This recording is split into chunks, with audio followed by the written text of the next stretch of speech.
Well, behind me is the lovely Parliament building here in Budapest, Hungary, which also happens to be the birthplace of George Soros. And there's a connection between George Soros and the government of Hungary, of Viktor Orban, in the sense that they don't seem to like each other. I'm sure there are many things in Orban's policies that I would disagree with him on. But on one thing, he has absolutely sussed what's going on.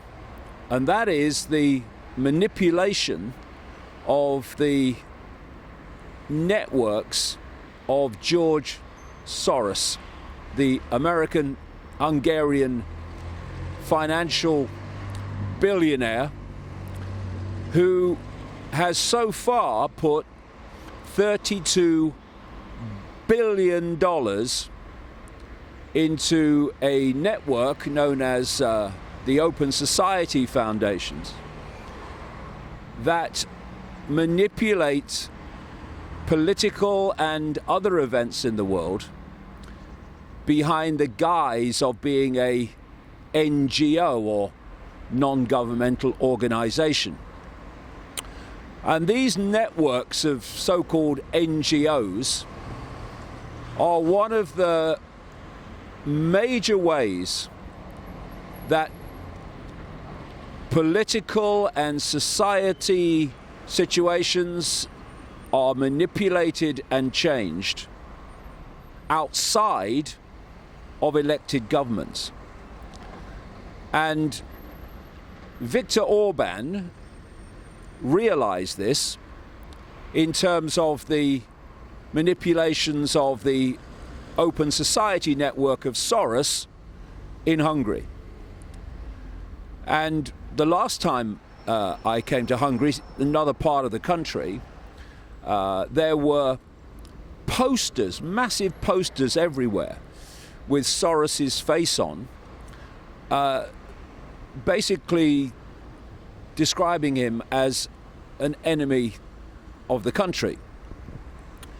Now, when you look at the operations of Soros, not just in Hungary, not just in Europe, but of course across North America and elsewhere, you find that they are used to manipulate people's revolutions, for instance, where it appears that a target regime like the Arab Spring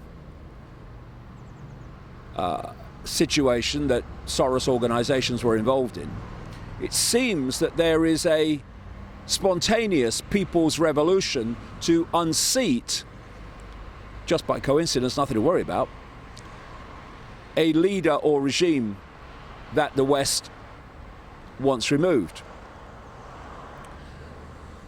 And behind the apparent spontaneity of these people's revolutions are Soros organizations in league with others who fund and train people in the art of triggering these people protests that turn into regime change.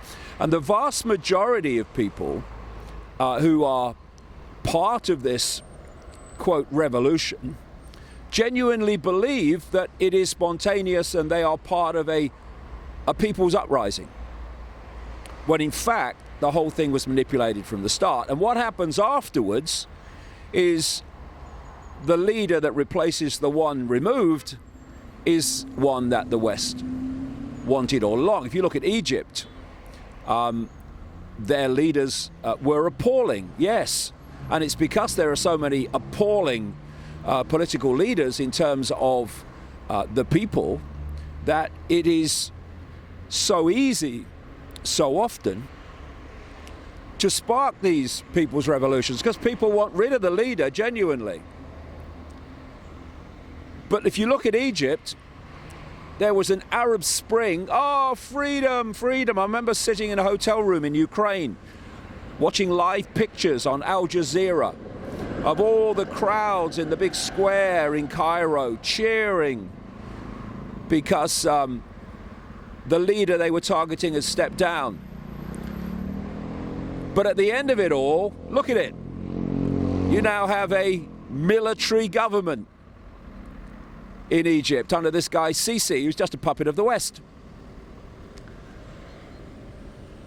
And this is a specialization of the Soros networks.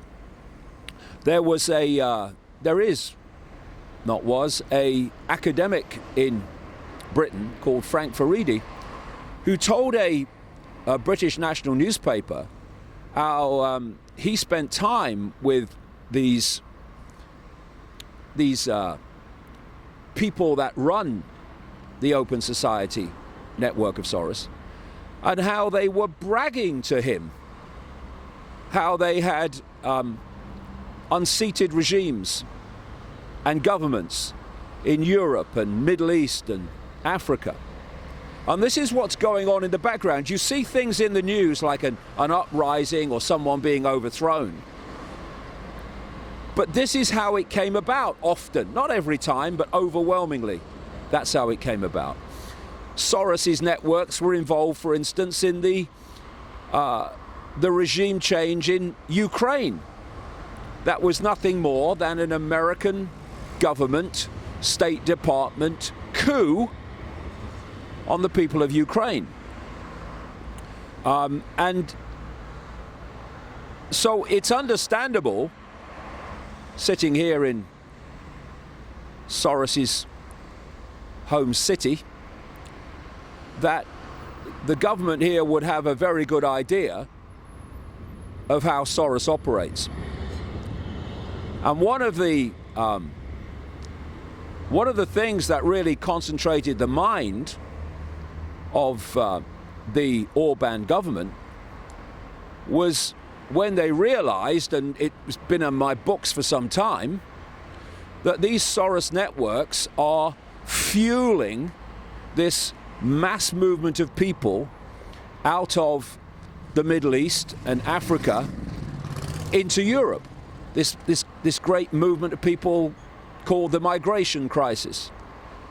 And quite rightly, those that are fleeing war from places like Syria, wars that the West has created, should be helped and supported.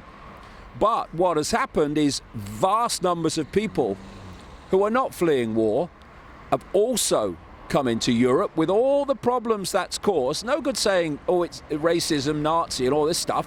Look at it. Enormous problems are being caused by the sheer numbers.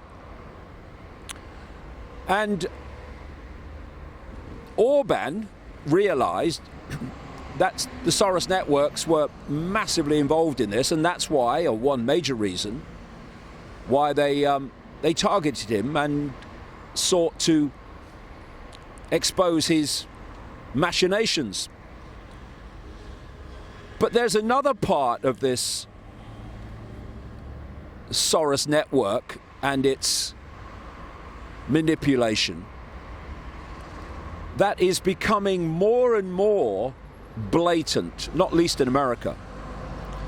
And that is how his money and the organizations he funds on what is called the progressive left, how he has hijacked left of center politics and